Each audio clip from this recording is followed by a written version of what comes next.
I'm Sadhana, and welcome to yet another episode of A Curator's Journey. My guest today is Ritu Singh.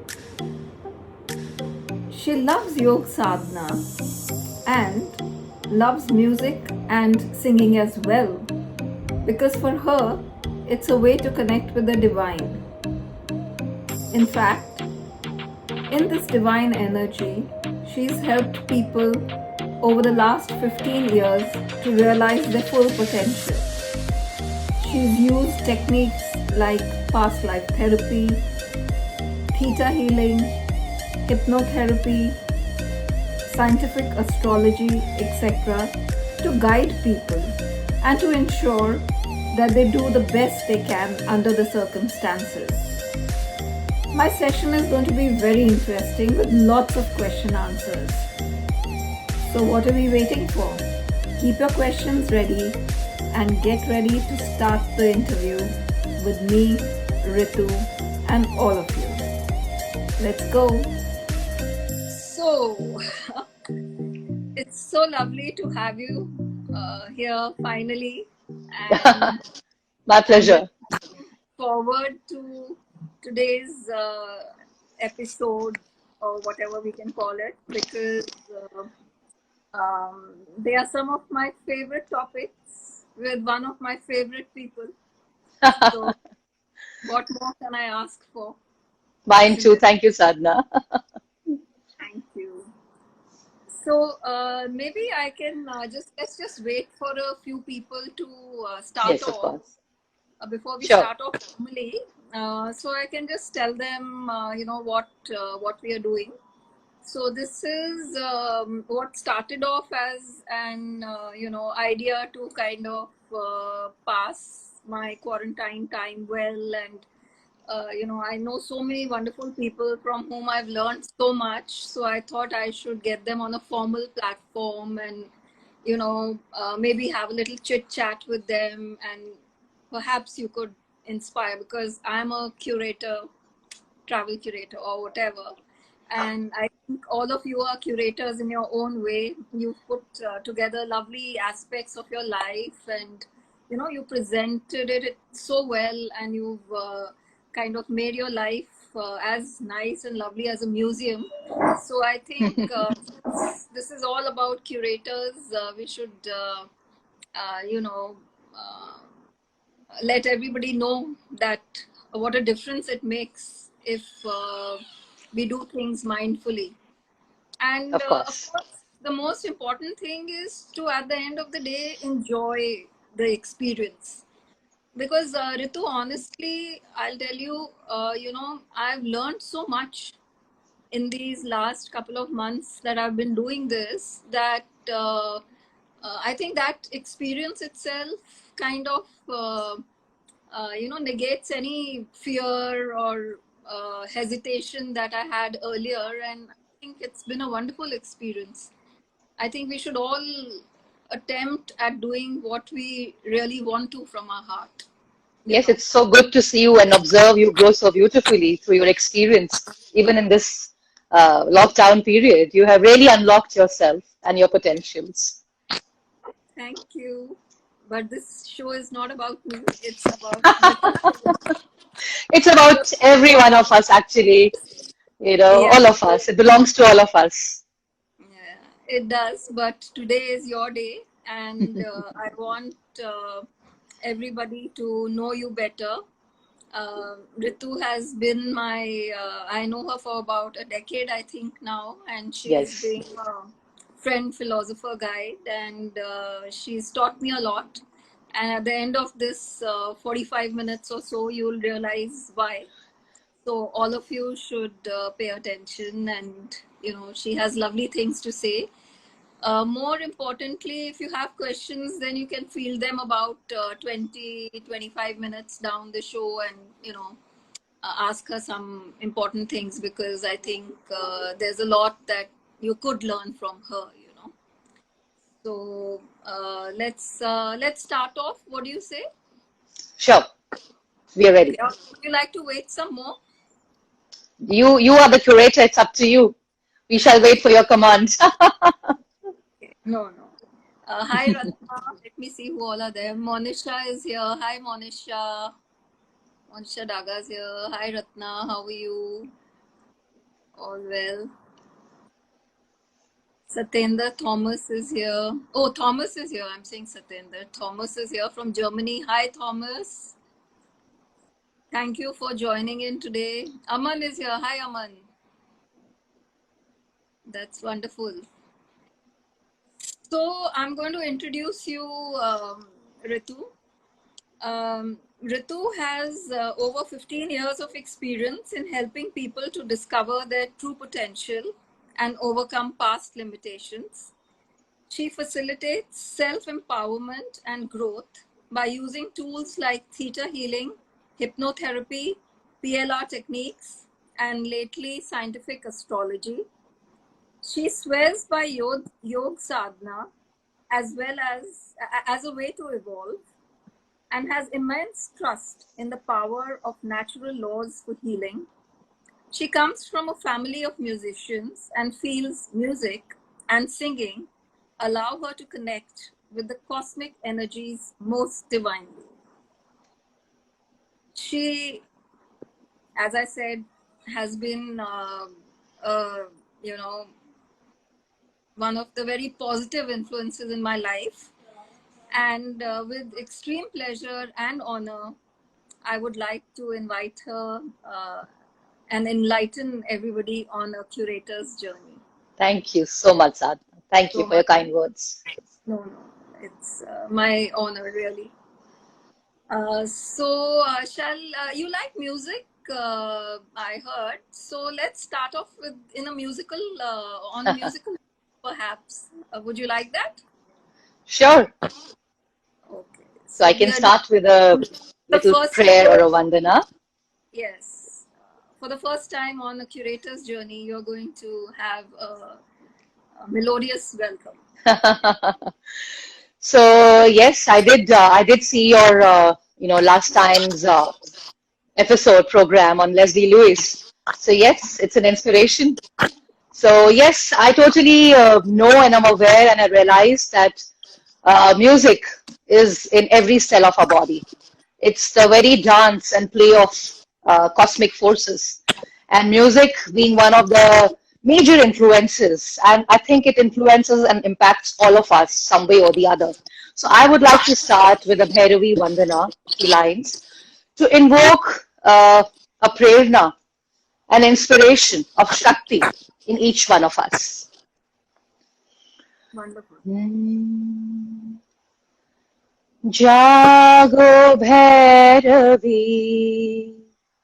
आज अंत करण में जागो भैरवी आज अंत करण में हिया में सता राज जीवन मरण में हिया में सता राज जीवन मरण में जाग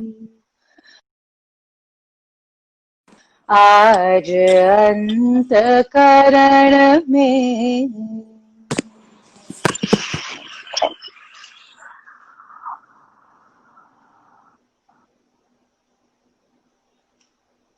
Thank you.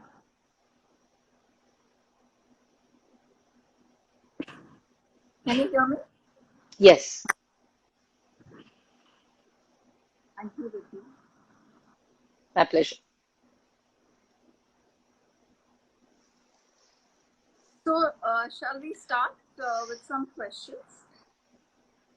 Yes, go ahead. Yeah. Ritu, let's talk about meditation. There are a few ways, that one can meditate, and there are a few things that one has to keep in mind for meditation. So can you tell us about it? Because people are actually very confused, that what is meditation? Does it mean sitting down and focusing on something? Does it mean not focusing at all and having a blank mind? Or does it really mean, being enlightened. So, what is meditation and what are the benefits? A very basic and the most fundamental question, actually, of life. And a lot of confusion that goes on with this term meditation. You see, meditation, contrary to the popular belief that it means sitting with erect with spine straight and imagining something on the third eye and just being and seeing the light and visualization. So a lot of such kind of things and stories have been attached to the very word meditation. And because of this very reason, it invokes a lot of maybe fear, sometimes uncertainty, sometimes boredom and irritability amongst people. So before they can even start, they stop it. So this is where the things go wrong because one could never embark on that path. Meditation essentially, fundamentally means, you see, our mind suffers. Our mind suffers past memories. Our mind suffers imagination, which is the future. And then there is body that suffers because of bodily things coming from any source. So meditation is essentially a way to distance oneself from mind as well as from the body. So when the self is able to distance oneself from the mind and from the body, touches upon that dimension which is away from mind and away from body, that is being in the meditative state. Meditation is not a process of activity that one does sitting down and focusing on a point. It is how to just creating that gap with the body and with the mind. And when that gap is created, one is able to open up to that dimension of life, which we call as being in a meditative state. Okay. So, uh, for a layman, how would you put it in a little more simple way so that people, if they're watching and they're not really clued on to meditation, can we put it in a simpler manner? Yes, so simply, speaking, meditation is again distancing yourself from the sufferings. And when I say sufferings, the origin of that is our mind, our thoughts, and it produces emotions. And the body, because there is pain, the body is suffering, there is unease in the body when one is sitting. So through step by step techniques and tools, by the observation of certain ways of observing breath, one actually taps into that dimension, which is perhaps people are not really clear about till they do it. So yes, meditativeness to bring about that state takes all these things, a practice of observation of breath in a certain way, and also keeping the body in a certain way over a period of time that one starts to feel as an incentive, the ecstatic feeling, the blissful feeling, and a very relaxed state. Those are all incentives. These are not the goals. The purpose is to distance oneself from the suffering of the mind and the suffering of the body. Okay, I understand. That's why they always say that follow your breath. When you're meditating, like you breathe in and then you breathe out. So follow your breath, feel it in your Yes, body. because the very source of connectedness, the one thing that is closest to us, I often ask people, what are you closest to? They often talk about this and that. Maybe they talk about their passions. They talk about their family members. They talk about many other things that they are close to. So I take them further, further and further, further and further, which means inward. Then they say body. Some people say mind. But the very source of your and my being alive is breath. And that is what we are so disconnected with. So that is why in classical ways, in simple terms, you will often hear about follow your breath, observe your breath, breathe in, breathe out. This is just the beginning of being with the breath. That's right. Connecting with the breath and your inner.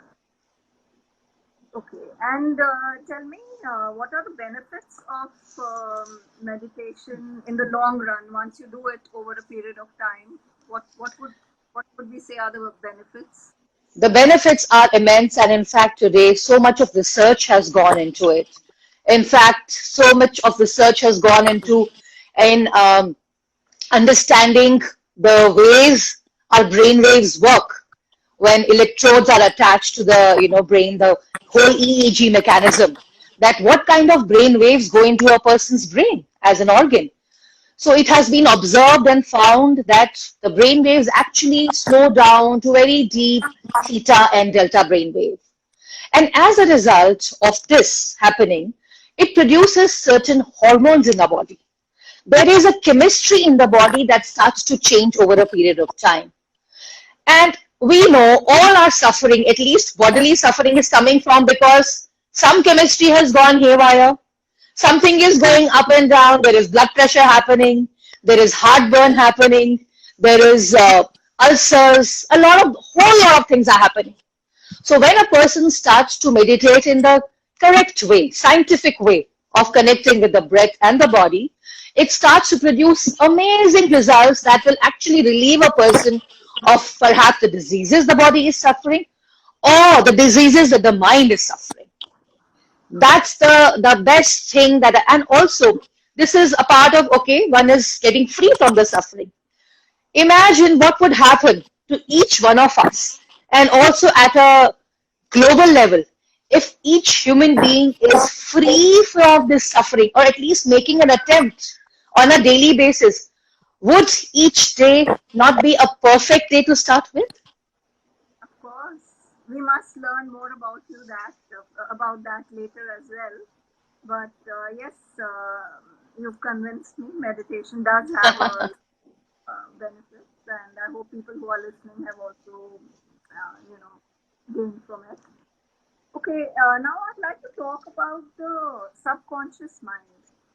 Um, if I am to quote the Gita, then in the third chapter, it is said that Krishna told Arjun that the cause of all the suffering and all the darkness in our life is basically lust and anger. So, is this true? I mean, is that the basis of all the darkness that we face? Number one. Number two, does this really cause repetitive patterns in our life where we find ourselves in the same situation again and again, and then we blame it on people, destiny, and all of that? So why do people and all of us, including me, we feel sometimes that things are happening again and again? We keep feeling similar problems keep cropping up and all of that. And does this really does this cause wrong beliefs in us, what we call belief systems, or does this really warp our thinking enough for us to take very drastic steps at times? So first, if you tell us about this, next I will ask you how to overcome this. But first, I want to just understand the subconscious mind and how does it really decay us or sabotage us? You see, Sadhana, when we talk about our subconscious mind, which is Avchetan Man, the subconscious mind is nothing. This mind is nothing but accumulation of memories. And we have accumulated this memory from the time when we were in the mother womb, not only from there, but over a various traverse the journey that we've had over lifetimes from many dimensions, genetically, and also in this lifetime. It's nothing but accumulation of memories, and it's a layer which is stacked one on top of the other. So right now, even at this time, we are talking, we are consciously talking, but at the same time, our unconscious mind is also picking so many smells which we are not even aware of. There are so many sounds which are going around us which we are not even aware of, but it is storing within each one of us, and that is called as memory. And our mind suffers nothing but memory. It suffers memory, which is the past, and it suffers imagination, which is the future. And that's where all our anxieties, all our stresses, all this feeling of competition, lust, And in the modern times, if I, use this analogy of social media, for example, there is this a bubble of competition which is taking place. In different areas, people look at each other and then they say that, oh, that one is doing this. Why am I not doing this? That one is doing so beautifully. Maybe the whole graphics is so beautifully done.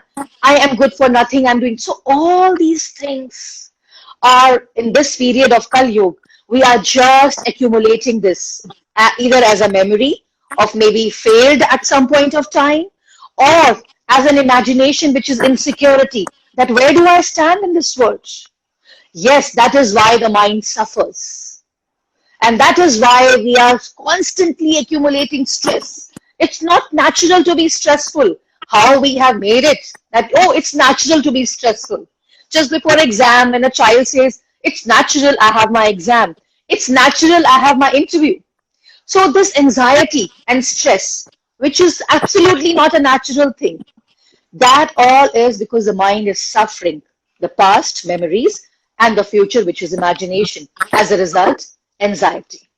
So subconscious mind is much larger part of our total mind. Around, the psychologists say that around 88 to 90% of our mind is governed by our subconscious. And that is where our compulsions come from.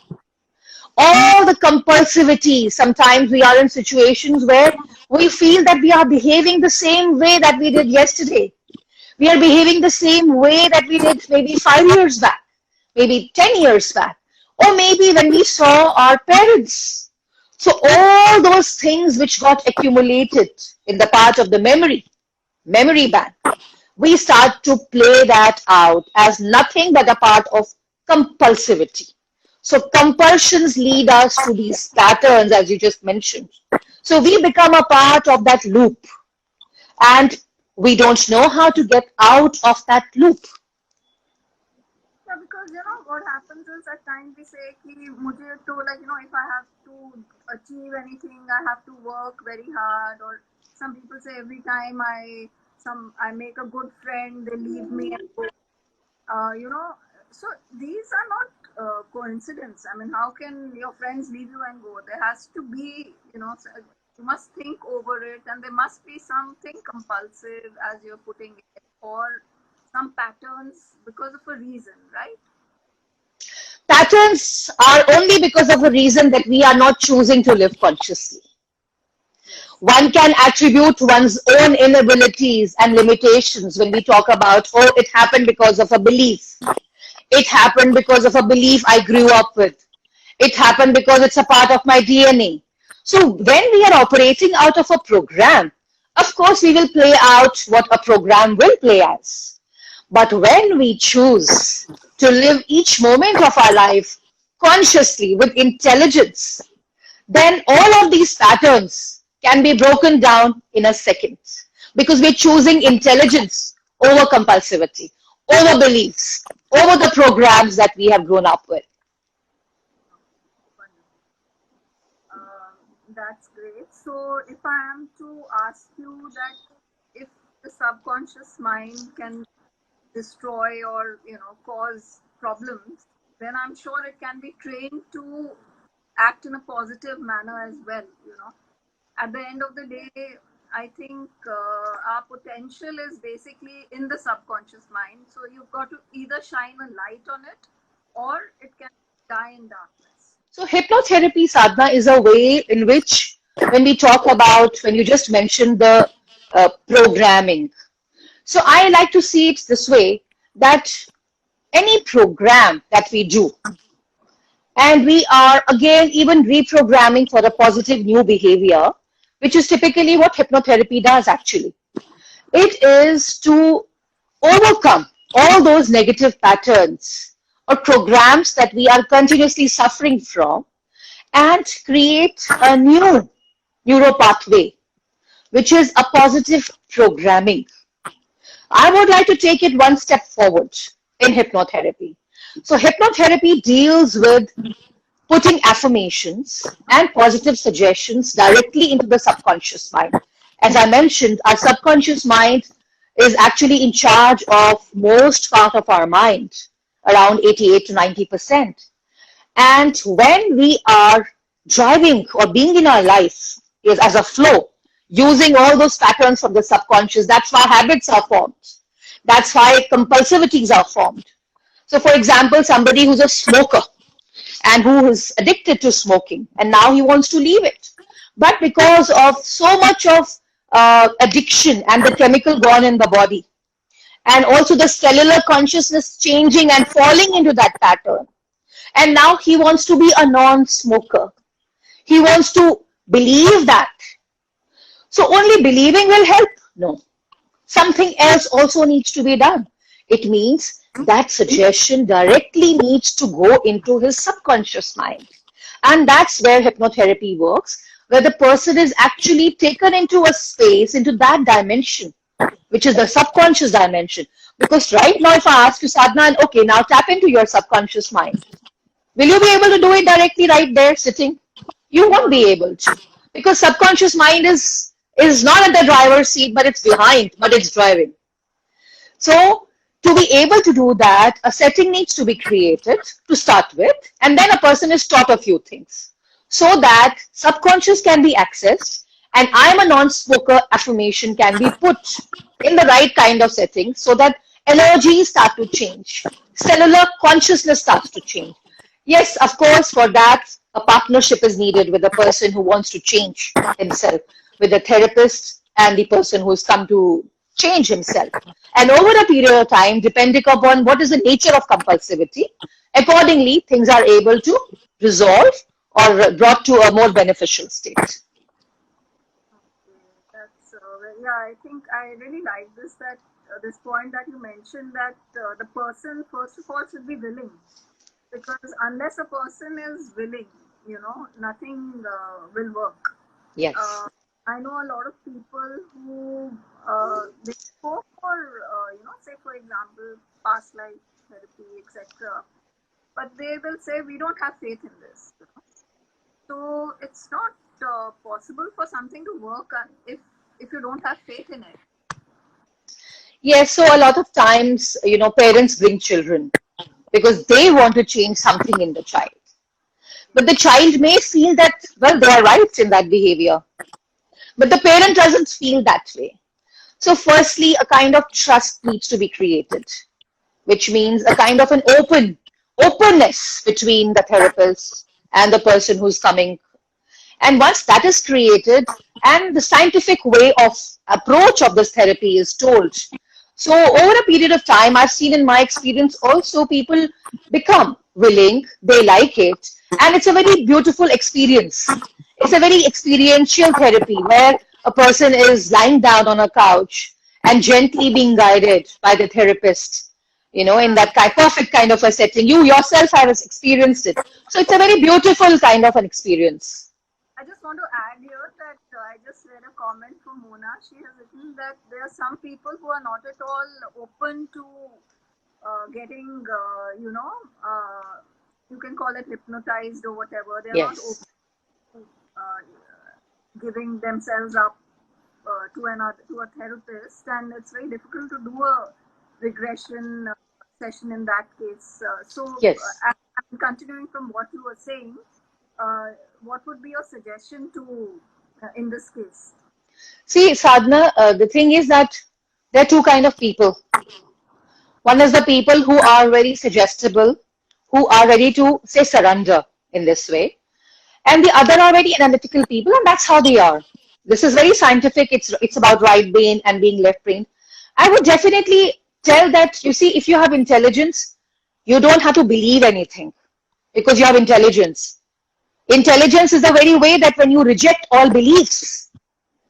So experimenting is the way to go ahead with this. You don't have to believe it. You can have fun with it. Like, if you have intelligence, it means mind can say, I don't know.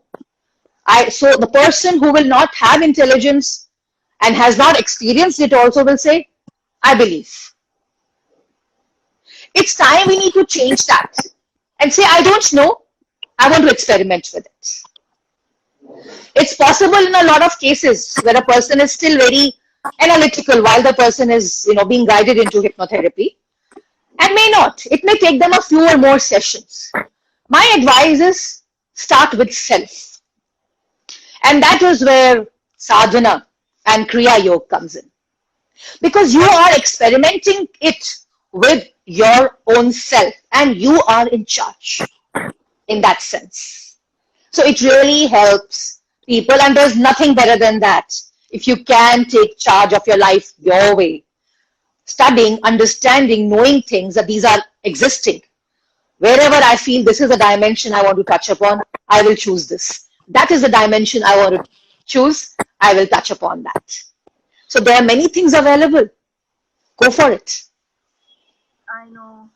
I think a lot of it will also be something that will happen once you trust a person. So instead of going to different people, I think it'll be a good idea if you trust one person and take a few sessions with them maybe, and then you build a rapport. Yes, of course, that when we specifically talk about hypnotherapy, yes, it helps. But when we talk about life in general, uh, a human being is who they are.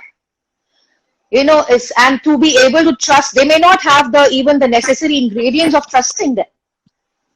Coming from wherever they are coming from, they may not have. So we cannot assume also that they must do this, because the whole idea about this is how it should be, that's which is questionable, Yeah.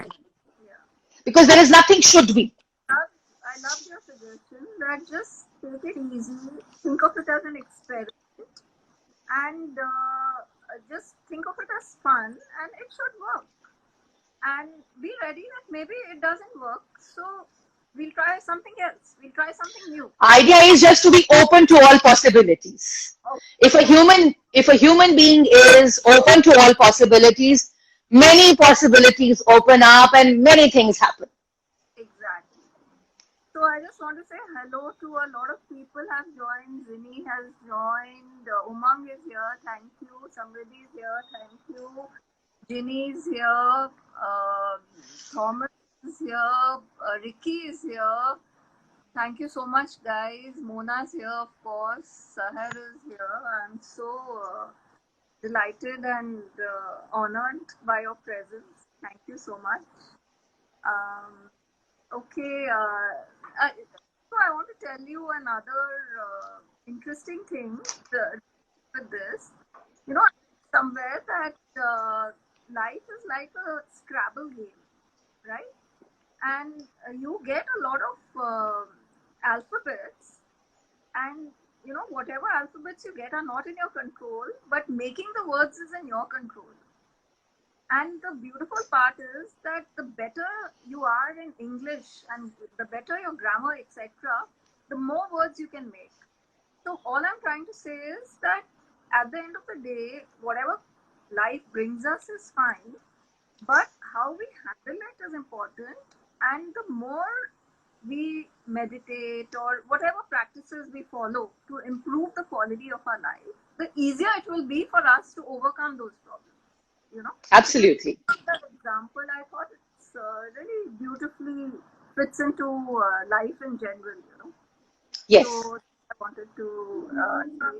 Yeah, so I think people have started giving questions. I'll pick up one or two in the middle while we continue our discussion. Do you want to tell us a little bit about different therapies, because people are asking about past life regression and also hypnotherapy you told us, but past life, just tell us, and theta maybe, just a few words so that people know what all is there, especially past life, I think is a really fascinating topic.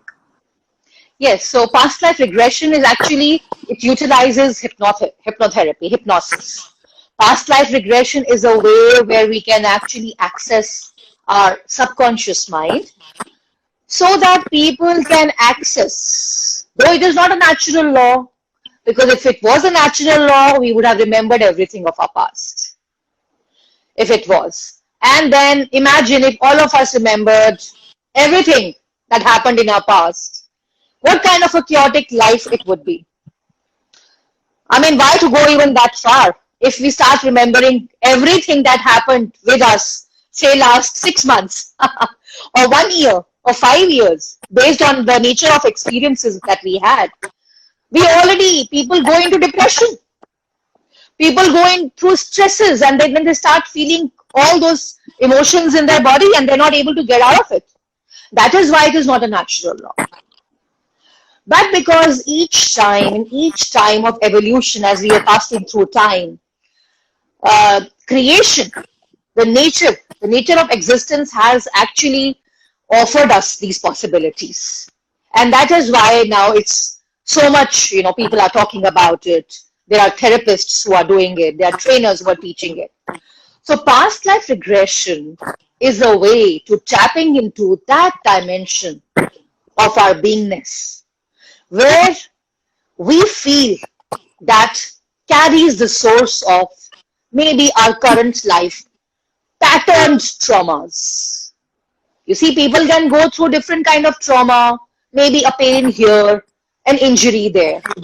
But people get disturbed because there is an ongoing pattern of pain and trauma of a certain type that they feel that they are not able to get out of, and it is making them more and more curious about why. Firstly is observation of a pattern, that they are aware that there is a pattern that's been going on.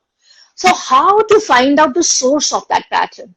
That maybe something can be done about it, because if in the seed something gets changed, the fruit that will come out will also be of a different quality.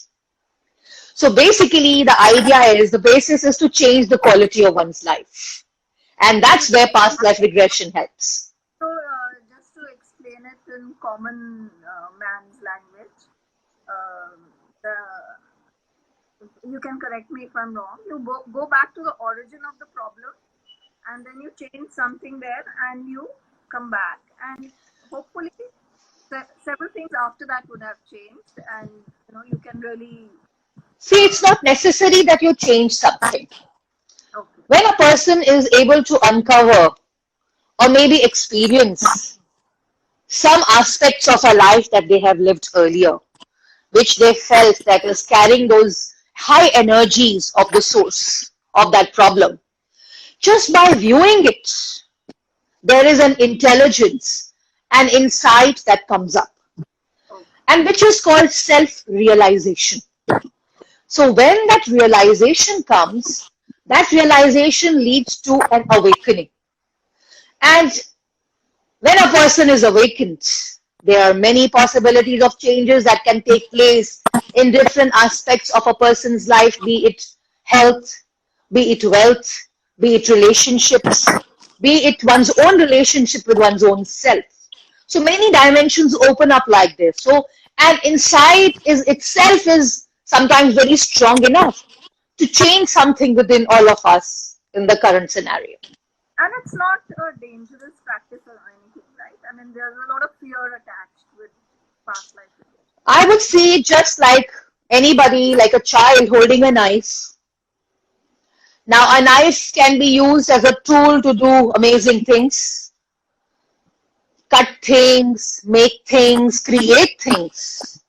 And the knife can be used to bleed. Depends upon in whose hand the knife is.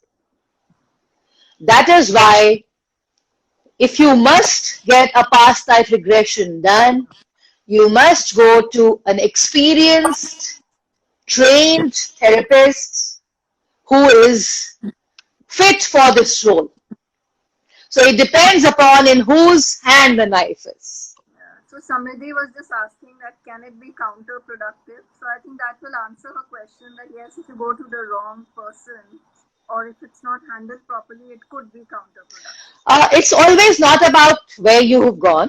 It's also about what is a person who is getting a regression done, mental capacity or the energetic capacity to experience those things and make sense of it. That is why one needs to be in touch with the therapist.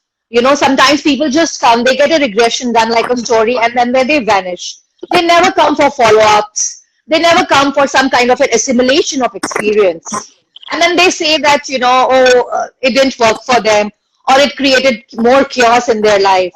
So there's a complete package to it. It means that firstly you must look for the person who's experienced. Secondly, you must give yourself some time when even if got regression done, you must be in touch for further assimilation sessions.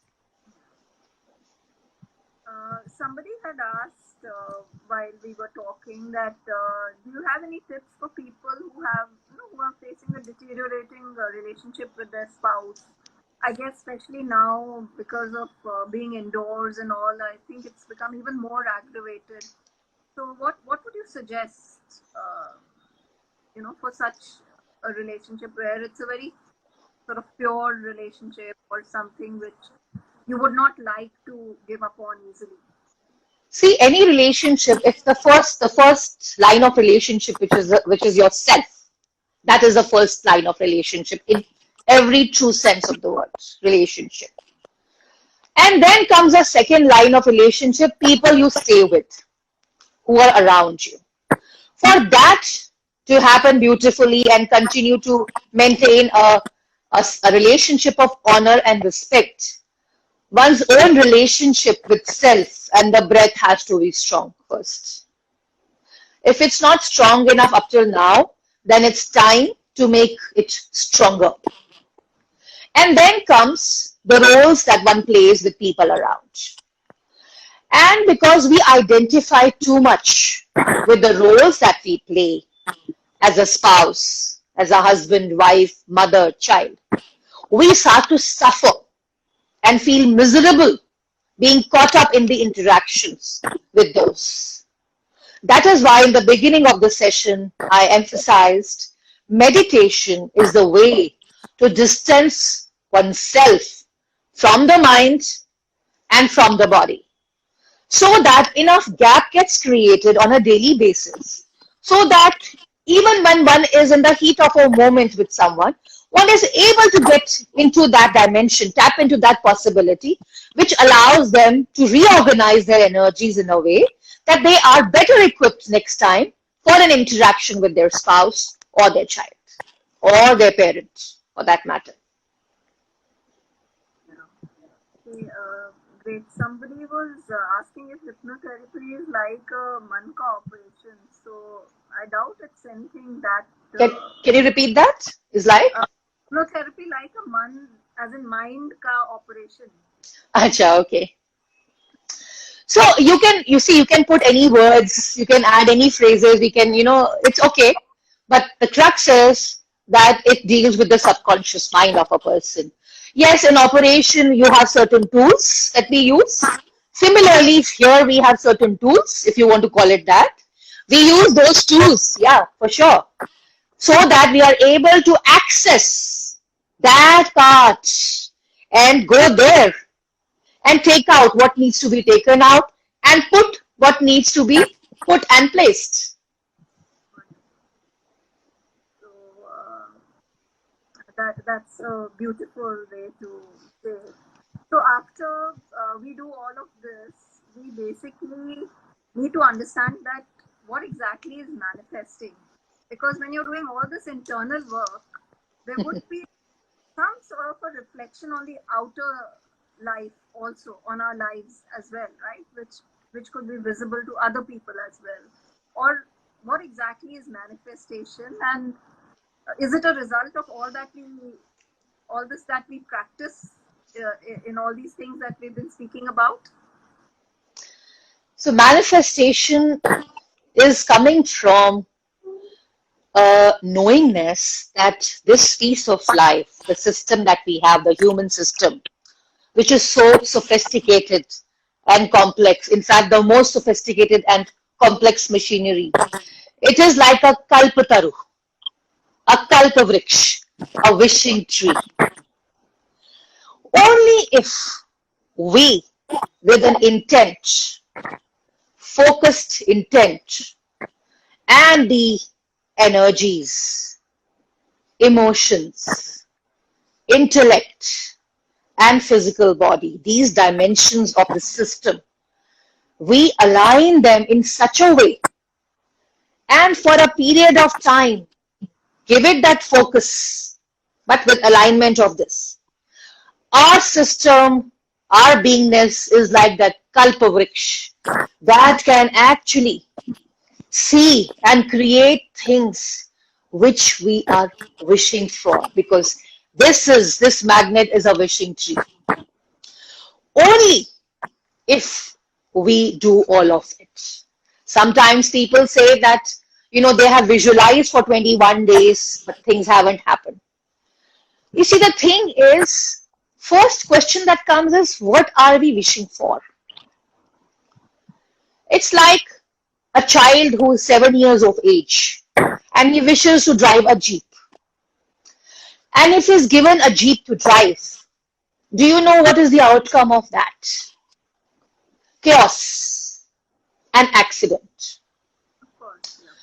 So when we grow up and we start in our bucket list, we start thinking, I want this, I wish for this, I want to have this, I want to have that job, I want to have that person in my life. The thing is, it is backed by so many insecurities, so many doubts, so many going back on how one is thinking, that tree, that wishing tree does not take shape and the fruit never comes out. That is why I said the dimensions of this system, our energies, the life force, our intellect, our mental faculties, our emotions, they have to be in sync.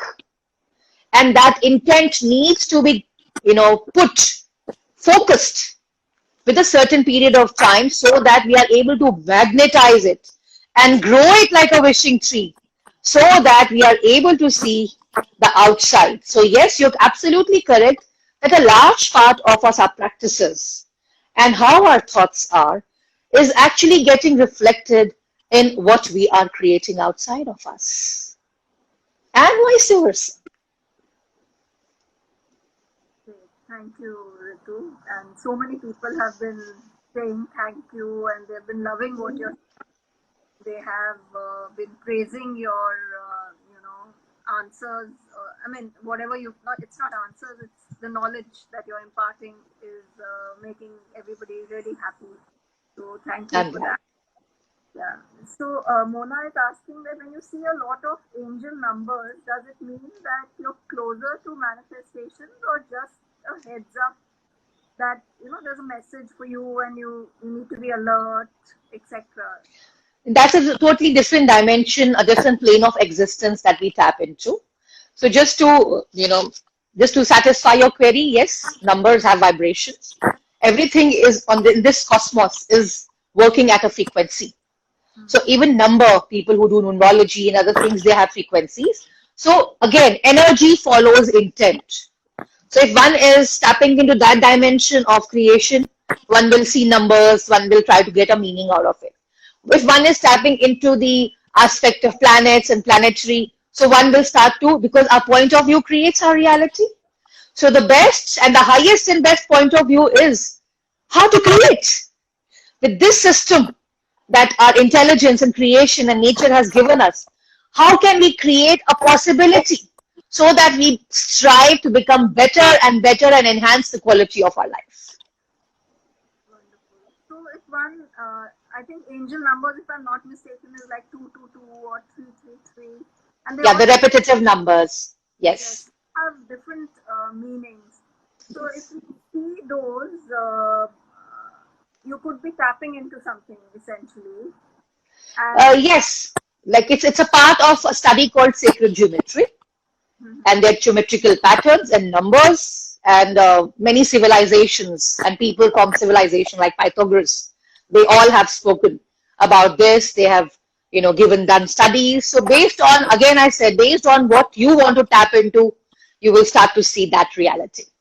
That reality. So yeah, that's what I meant, that depending on what is in your mind, you could be picking up those yes. Yeah. Yes. Obviously, it will, ultimately, if we work on that further and work on ourselves further, it will be manifested as well, right?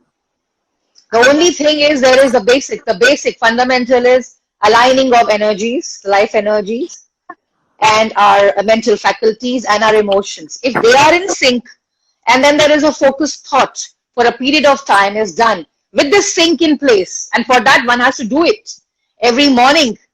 We have to invest and dedicate that time to each one of us. Only then, and don't you think this investment is worth it? Absolutely. So, Ritu, before it gets too late, I want you to tell me, what should a perfect day be like? I want to know, when I get up in the morning, uh, what should I do, and what is a perfect day? And I want everybody to listen, because this is actually going to be very helpful for us. Please tell us, what is a perfect day? So the term perfect day, actually there is nothing called perfect, because as long as a human being is striving to make everything better and better, dedicated, committed to making it better and better, that is how near one can go to perfection. But there the word does not exist. So it's how can I just strive to be better and better. So because you asked me how can we create a day which can be full of that near perfection, is investment when you wake up in the morning. Than today, at least. How can each day be Because different? yes, when we wake up, how is the body feeling? I hear a lot of people when they wake up in the morning, they wake up with aches and pains. And they have slept their night hours, but they wake up with a grogginess and not feeling like getting up from the bed. And they wake up with a heavy feeling, oh my God, it's another day. And when the Friday comes, they say, thank God it's Friday. All these emotions, when people feel in the morning, it can be nowhere near a perfect day. How can we create it? When we wake up in the morning, taking a deep breath in and feeling a sense of aliveness. Why? Because there is still no breathing. You woke up with a breath. In this very moment, in this very second, there are thousands of people who may not be able to actually experience this on this planet, waking up with a breath, still intact and going. And how we all take it so much for granted. So, first thing is, when we wake up, inhaling and exhaling and saying, thank you. And who are we thanking? This very breath, this very source of physical creation that we are in. So, with this thank you, the heart chakra, it starts to get filled up with gratitude. Gratitude for our aliveness. And then we look around us. If there are people around us, we see them, there is a sense of gratitude that they also are breathing. Gratitude for that. And if you happen to have a balcony, if you happen to go out, then there is this eternal God for the physical world, which is the sun. Looking at the sun, hands folded, and feeling the sense of gratitude for this beautiful creation that is making us alive now for the rest of the day, giving us energy. And if you have potted plants around you, looking at that dimension, because it has healing properties, you're connecting with earth. So this way you are connecting with the elements of heat, sun, of earth. You're drinking your glass of water, and inhaling that breath and the cosmic energy, the space. That's how one starts a near perfect day.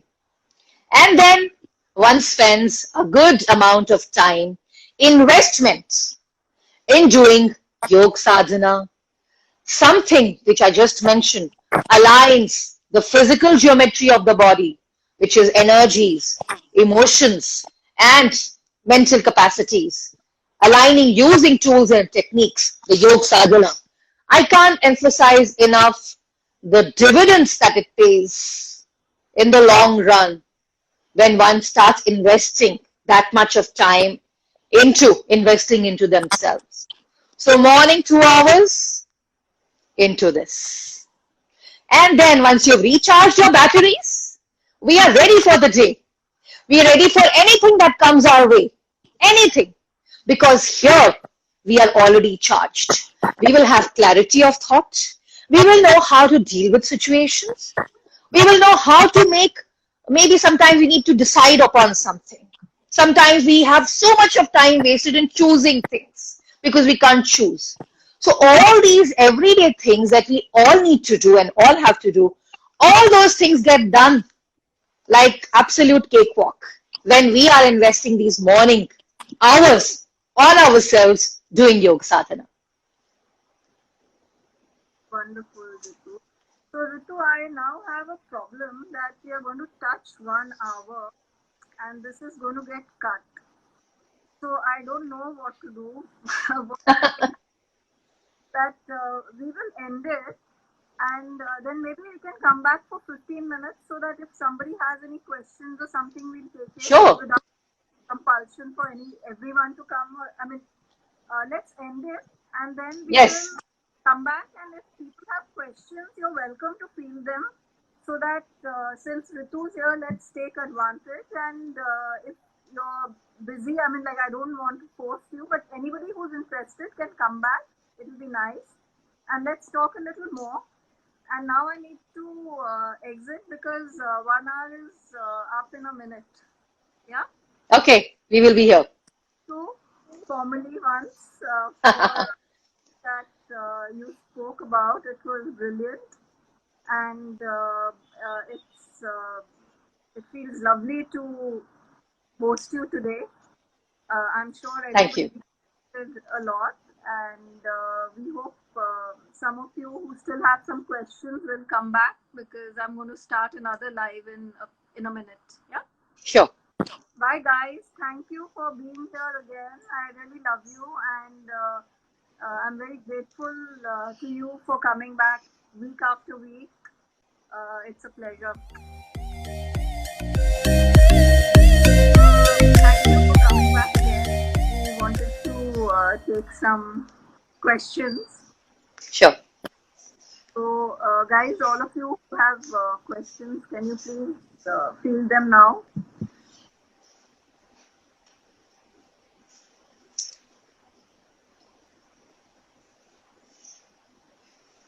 Hi, Gaurav. Does anyone have questions? We have Ritu. Yeah. So Samriddhi says, how long does past life regression therapy take, both in terms of per session as well as number of sessions? We are talking about mind here, and that too subconscious mind. So it depends upon what kind of an issue the person is suffering from. It could be suffering from maybe a pattern of relationships. I'm talking from experience that people come with. And they could be also maybe coming with a pattern of injuries and accidents a lot of times, or maybe an unknown pain or some injury or something that has suddenly erupted in the body, and it's maybe they've gone to the doctors, all checkups are done, all seems to be fine, but this pain never goes away, and it's been going on for a long time after they have tried everything, traditional or non-traditional medicines. And so it all depends upon what kind of a mind it is. Because each individual is so unique in their mind. So it's all got to do with, so one can't really say how many sessions. It all depends upon the willingness and openness, the willingness to be open to all the possibilities of touching upon dimensions or in the person who's come for a session. So if the person is eager, committed, and is open to possibilities, yes, then I have seen and experienced, they're able to touch upon that dimension quite quickly, actually. And also they have this awakening within themselves also, and also the eagerness to strive for betterment. Vis-a-vis a person who does not enjoy change that much, doesn't like to change, is not open to possibilities. So that's where the process will be slower. Yeah, also, Samriddhi, I would like to add that it also depends on the, as Ritu pointed out, on the willingness of the person, because at times it may take 2-3 sessions to really, for the person to really open up. Yes. So it doesn't, you may achieve everything in the first session, or you may not achieve anything up to 3 sessions till the person really trusts you and trusts the therapist, that is, and opens up about his problem, because at times they themselves don't know the real problem. Also, So I would that's like to add, yes, I would like to add here that people think, it's a common belief that they have that it means that, okay, maybe 1 or 2 sessions they've done and that problem is gone, or maybe 5 sessions problem is gone. But the problem is not the problem. It's you who are the problem. Because you are not willing to invest holistically into every dimension of your being. That much time and effort that is needed. Like I was talking about how we need to invest the morning hours into ourselves. Because that problem's face may change and again something new will come up. And we are still standing at the same crossroads that we were 5 years back. Or even after the session was done and we were able to have an insight. So ultimately, the guidance that a experienced and a wise therapist would give would be to holistically see life, which means connecting with nature, connecting with the earth element, connecting with our own elements, and understanding the nature of this existence is very important.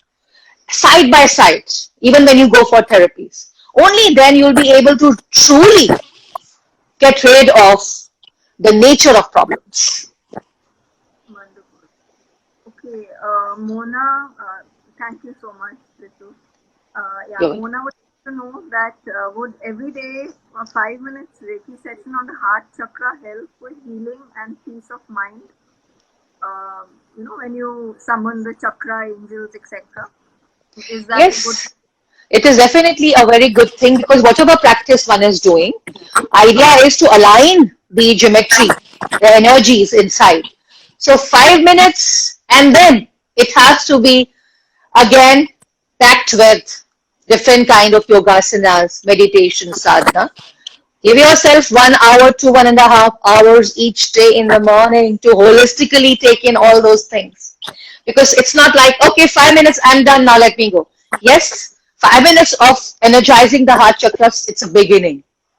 And then comes the other parts. Okay, Yogesh is asking, how do I make my life energies radiate like the sun?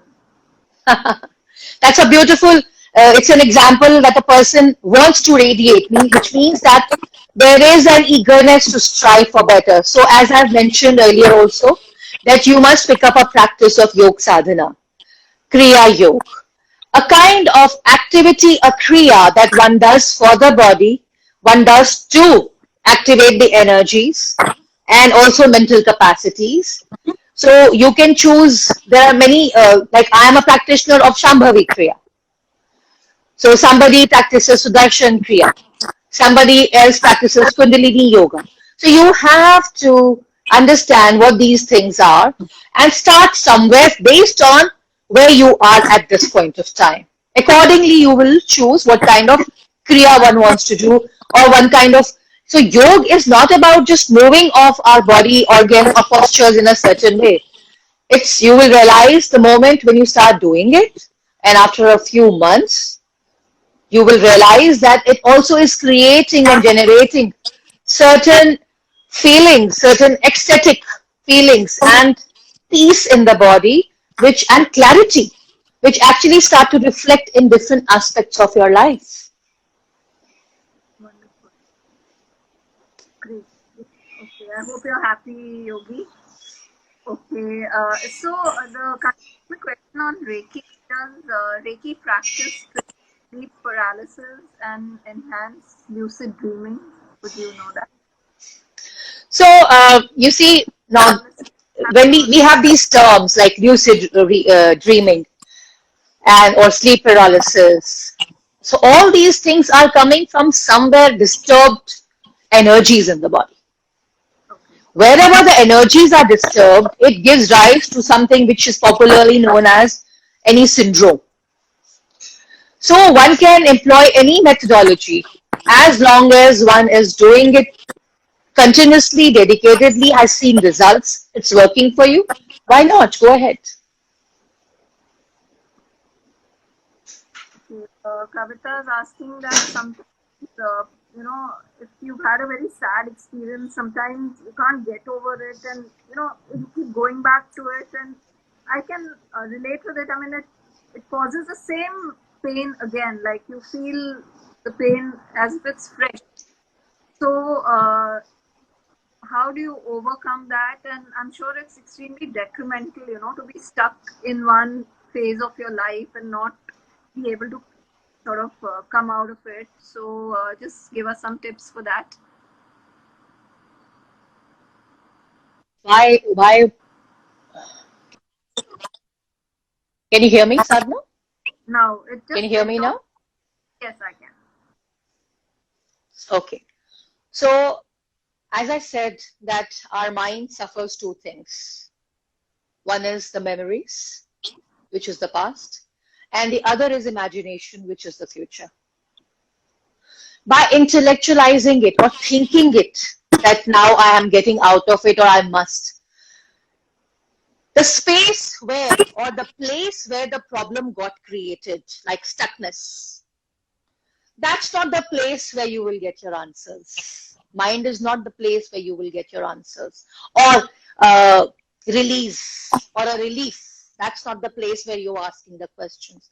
The relief will be, again, by channelizing the energies of the body through practices, tools and techniques of, maybe somebody can choose Theta Healing. These are different modalities. One can choose access bars. One must do Yog Sadhana.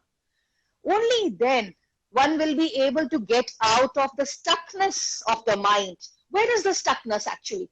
The stuckness is not in the body. The stuckness starts with the mind. And then one feels, because one is doing nothing about it. Because what one is doing is intellectualizing the pain. And obviously, the more involved one is with the pain, one starts to manifest that pain in the body also. So then It becomes like a real molecule. yeah, headaches, backaches, and this Yes. and that. Ulcers, Ulcers. high blood pressure. All these are signs and symptoms of not being able to handle maybe an emotion, maybe a physical pain, or whatever kind of friction that is getting created in the body. So the idea of yoga and meditation and theta healing is to lubricate and oil this system in such a way that it becomes frictionless. Wonderful. Thank you so much.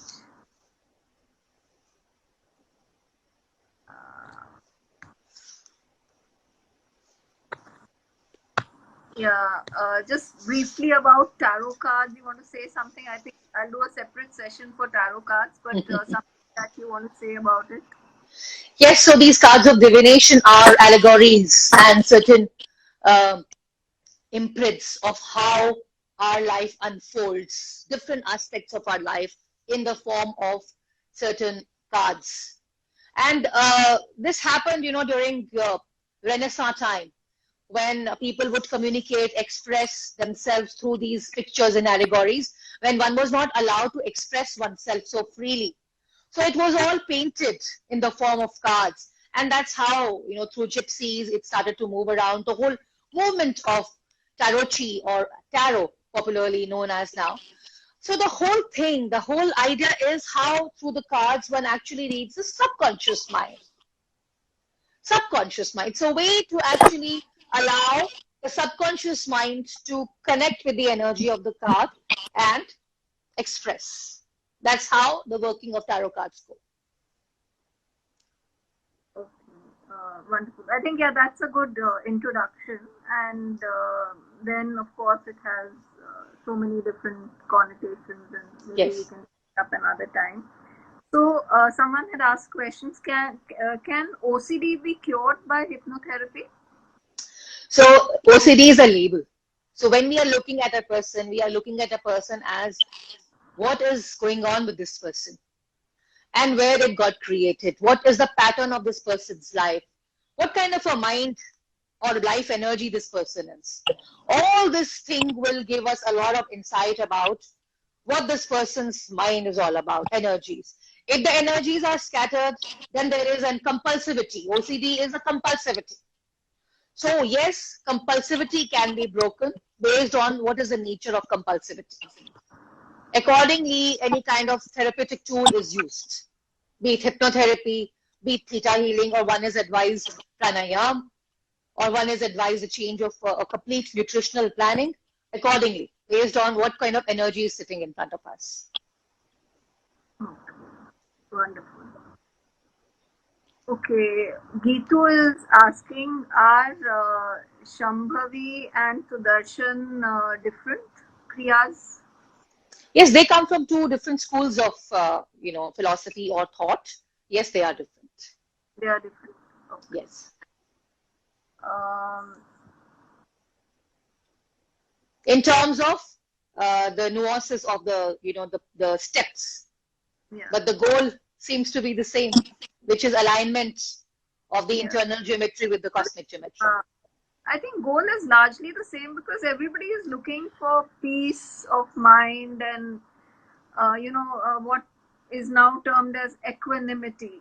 These days everybody is talking about equanimity, so that's what everybody is looking for, that balance. So what people are looking for outside, the kasturi, is actually lying within us. The murid doesn't know this. Yes. It's time we know that it's within us, and we have the ability to open that dimension. Absolutely, yes. And some people have been asking if they can contact you. Certainly, you can contact Ritu. Initially, maybe on her Insta handle. I'll ask her to tell you what it is at the end before we are signing off. Or you can get in touch with me. I'll tell her. But you can also DM her maybe, and Yes. probably you can take it up further with her. And if you know your ego is ruining your marriage, can hypnotherapy help you to change your nature so as to save your marriage? Also, I want to say that while Ritu is extremely, proficient at hypnotherapy, but she does a lot of other stuff also. So maybe hypnotherapy is not the right answer for every problem. You could consult her and she would probably, I think the first session would just be to understand the person and all Yes. of that. Then something might work which you hadn't known about or which you didn't realize would be the best solution. Yes, so when people come, they usually come with, maybe they only know about past life regression because it's a popular thing. Yeah. And they've read books on past life regression. So they immediately talk about that as the thing. So I introduce them to various things which are perhaps more helpful for that moment, for that time, for that energy who's sitting in front of me. So with that introduction, they feel really good about it. They feel more empowered, that they have techniques, they can do it on themselves by learning it. Like Theta Healing, for example. That how on a daily basis they can create downloads, how they can connect using a roadmap and bring in the divinity aspect within each one of us. So it's a very beautiful, empowering technique. There are many beautiful things out there, which when they are aware of, then they start using it, maybe take classes, then they feel different. So coming back to the question, you think hypnotherapy could help a marriage, basically? That. Yes, yeah, for sure. Yeah, in terms of when I say for sure, I only mean that yes, there are many different ways in hypnosis, because all the issues of relationships per se, they're coming from some kind of a imbalance in the mind, thoughts that lead to emotions.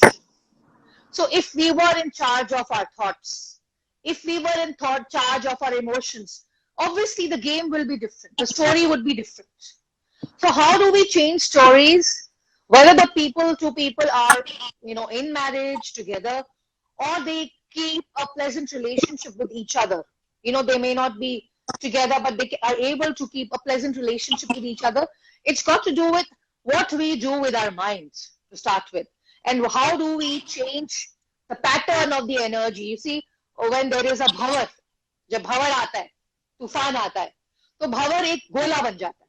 Similarly, when we are in a situation with the person or feeling, it actually creates that kind of a volcano or that kind of a bhavar inside of us, which we are not able to get past. So to be able to get past and not get stuck or carried away in that bhavar, that is where we are using the power of the subconscious mind and how we can actually, in a way, tame it or make it our alibi to benefit us and not to become detrimental to us. Great, that's lovely. So, just to take the pattern topic a little further, Gaurav is asking, how do we break the pattern of ego? I mean, ultimately, it means how do we keep our ego in check, because ego is a very sensitive thing. It keeps popping up here and there. So, how do we, because I think it is also the root cause of a lot of problems because it's got a very low frequency. So, would you like to tell us a bit about the ego? So, ego is not what people usually think that ego is, the ahamkar. It's mostly to do with that a person is feeling dishonored or disrespected in some way, where there is a feeling of rejection in some way, where there is a feeling of not being good enough in some way. So that leads to different kind of interactions between two people. And broadly classified, we put all of these different kind of things under one umbrella and we safely call it ego, which is not the case. It's many different things which are not handled. Different dimensions of our own life, like emotions are not handled well. Like our intellect is not handled well, the mental faculties. And our body is also not being handled well. When all of it is not being handled well and we are too involved with the mind and the body, then obviously it will give rise to conflict. That is why a daily meditation of separating oneself from the body as well as from the mind will allow us that space. And all these things called ego, when we separate our parts and we put it in the umbrella of ego, we put it in the umbrella of this and that, those will disappear. Remember, we are one. We are one person. If we are there are so it's conveniently segregated, we have made ourselves into separate so many parts. We are just one life form. Okay, that is why separation from self, from the mind, which is causing all these conflicts, and from the body, which is reacting to those thoughts in the form of emotions and bodily pains and hormones. So meditation is the key to allow oneself to be aligned with the outside world that we live in or we live with. Wonderful. Thank you so much. Okay, Beautiful Chaos is asking, is an online session equally effective as a one-on-one? Because now, because of COVID, a lot of people obviously have been doing online sessions. It's not safe entirely to do personal sessions, and I think it'll be like this for a while. Personally, I think the lockdown has worked quite well for me in different aspects. I'm not talking about this, but feel about it. See, online sessions can be done in many ways. It can be done through, video sessions, or it can be done through phone sessions. They are equally effective. Of course, when we talk about there could be not all the time some limitations in terms of hypnotherapy sessions, but I have conducted some hypnotherapy sessions using the video calling also, and in some cases it has worked very well. So online sessions are as effective. If somebody wants to see the person as a therapist, then there are video sessions for that, the way we are doing this session right now. So it's equally effective. Yes. So I think in a nutshell, I would say yes.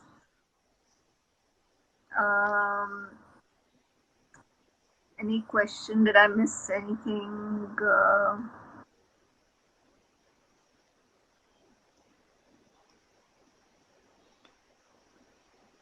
What is the solution for someone with a super short attention span? Meditation. Because when we meditate, when we are meditating in the space that is getting created, that is allowing us focus. Because in that moment, in that chana, we start to increase that time span, sitting, maybe being in the meditative state of self-awareness. That allows us a lot of focus, a lot of clarity, a lot of concentration. And there have been many numerous scientific studies on that which has proven it like this. Okay. So concentration, attention span, and all of it is, Yes.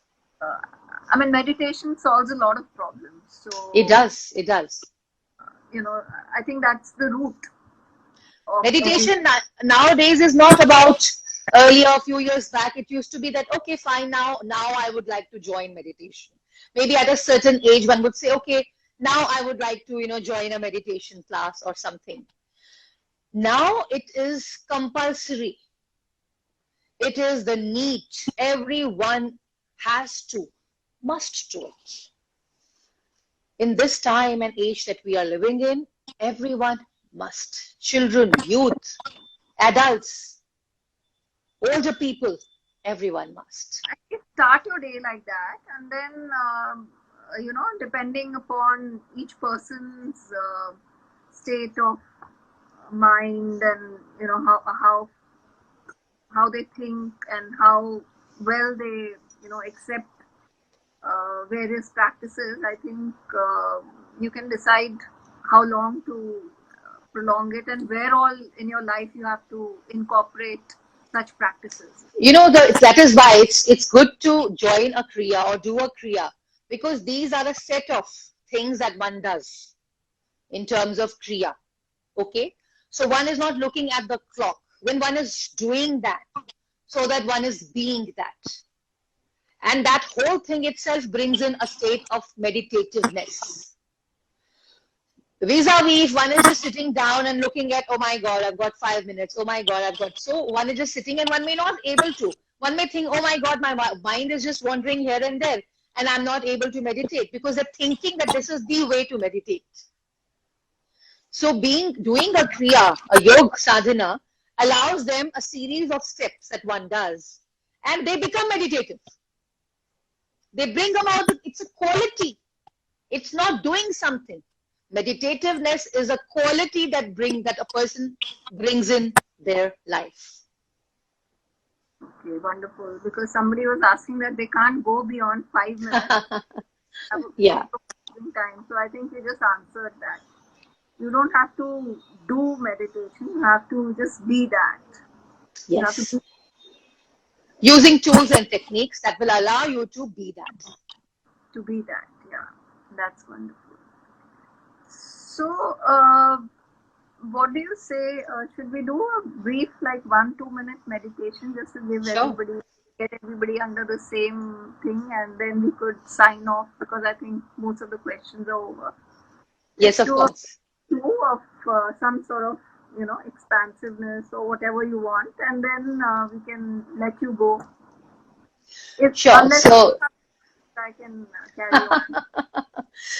So yes, this meditation, I feel that we must always on a daily basis connect to the earth energy in terms of grounding. It's very important to ground ourselves. And at the same time, we can fly off, but we know that we are grounded. It gives us a sense of, for beginners at least, gives us a sense of safety and groundedness. And also, it's really great to connect with Mother Earth, Mother Nature. Yes. So I would request everyone whosoever wants to do it, gently close your eyes and take a deep breath in. And release a deep breath out. Breathing in and breathing out. And with every incoming breath, you are breathing in life energy and positivity. And with every breath out, you're breathing out old air, toxins, and residual stress. Breathing in and out. And now bring this awareness in your heart center. Just become aware of your heart chakra. With a focus, allow the energy at the back of your spine, corresponding to your heart, to go down your spine, go down your legs and feet, and imagine that your feet are connected with roots, like cords, and they're connecting you to Mother Earth. Just feel and stay connected with the energy of Mother Earth. And use your visualization to see what all is there under Earth. There is hot lava. There are pebbles and rocks. There are vegetation, organisms hibernating, minerals, coal, everything in the raw form. Just experience the rawness of this fresh energy. And now bring this energy back into your feet as you are connected with Earth. Through your legs up through all the meridian points on your spine. And cup till the top of your head, which is the crown center. And through that, make a connectedness with the divine and the cosmic energy outside through a stream of white light, silvery pearly light, which is connecting your crown chakra with everything in the cosmos. And now make an intent, an affirmation of feeling gratitude that I am grateful for my life. I am grateful for everyone who's around me. I'm grateful for everything that is around me and I'm connected to. I'm grateful for the food that I eat and the trees from where my clothes come from, and my workplace and my kitchen,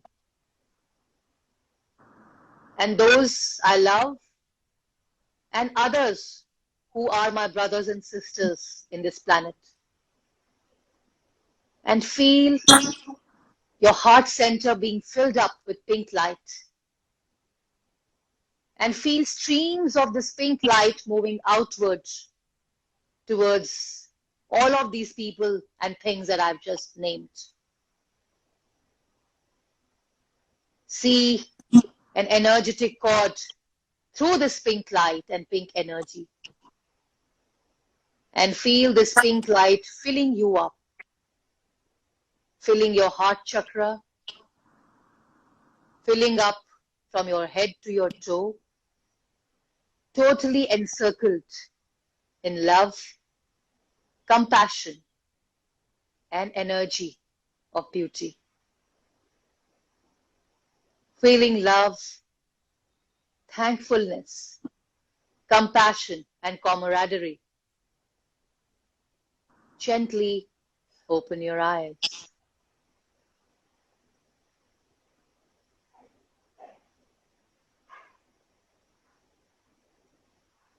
Thank you. Thank you so much. Thank you. That was lovely. Did you all enjoy it? Nanki is here. Nanki, did you enjoy it? That was beautiful. I think it's been a long time now. Must let you go. Thank you. It was a pleasure being in this program, connecting with all of you. It's my wish and it's my blessing that every one of us are able to practice certain things in the morning that allow our energies to be aligned so that we can recharge our batteries and start a near perfect day. I remember the points you gave in the first session, and I'm going to probably make a nice post out of it and reiterate it to people so that they can follow it, and I'm sure everybody will benefit a lot. Yeah. Thank you. Did you Thank you enjoy very it? much. Yeah. Was the session enjoyable, Ritu? Was it nice? It was beautiful. It was gorgeous. Yeah, these were very important, pertinent questions that you asked, the inquiries that people had, because these are inquiries of an inquiring mind. And it's important that we talk about it. Thank you so much. Thank you. Thank you Yeah. so much. Namaste. I hope you enjoyed the interview because I thoroughly enjoyed the time I spent with my guest. If you did enjoy, please hit like, subscribe, and the bell icon so that you get notified about further interviews that we upload. I'd love to hear some feedback from you as well. So do keep in touch through my Instagram handle at sadhana_insta, and you can DM me. Look forward. Bye bye.